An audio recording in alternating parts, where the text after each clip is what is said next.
I flew into Tokyo from LA. My bag was pulled off the conveyor belt by the dogs. They found a microscopic piece of weed in the pocket of my swimming trunks and tested it in front of me. It turned the magic solution bright red immediately. That's bad. In the end, they asked me to sign a letter of apology. In Shibuya, I was chatting to a sexy little lady who told me I had the worst haircut ever. At 4 in the morning and fairly worse for wear, she made me get on the back of her bike.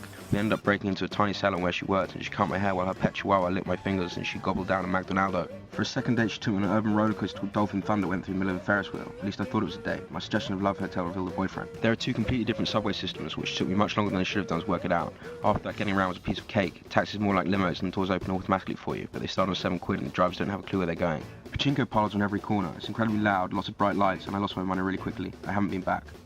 I slept on the internet at manga cafes for a week before I realised it was actually cheaper to stay in a hotel, and I didn't want to get up at 8 AM anymore. Plus, I kept going back hoping to hear people having sex like on the first night. Maid cafes in Electric City are a bizarre phenomenon. All the waitresses were dressed as maids and they pretend to be children. You can play peekaboo with them. Cameras aren't allowed, but they'll take a photo of you if you dress up like a tiger. The strangest part is they pretend it's not about sex.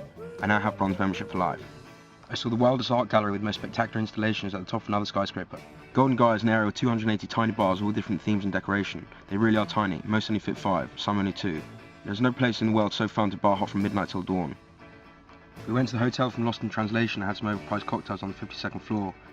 You can smoke indoors but not outdoors. I went to the Hyatt Tokyo for a $50 breakfast. The only thing I could identify was an egg, but it confused me as it was square.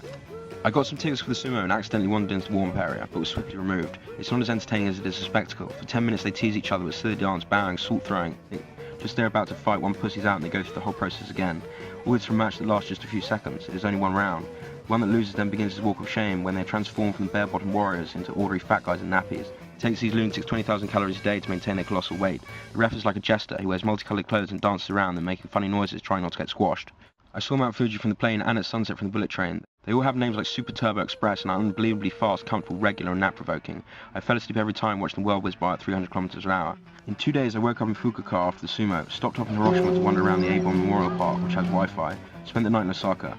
First thing we went to the world's largest fish tank from the whale sharks, manta rays and the most ridiculous jellyfish. Kyoto for lunch and a quick run through the 1,000 torii gates for good luck, and on to Tokyo for a spot of all-you-can-drink karaoke. I found I can wail with the best of them, but I'm a terrible microphone hog. I spent the night in the super stylish 9-hour capsule hotel as a little treat, but it was too hot, too small, and there are too many rules, and the ambient lighting system doesn't let you turn the light off.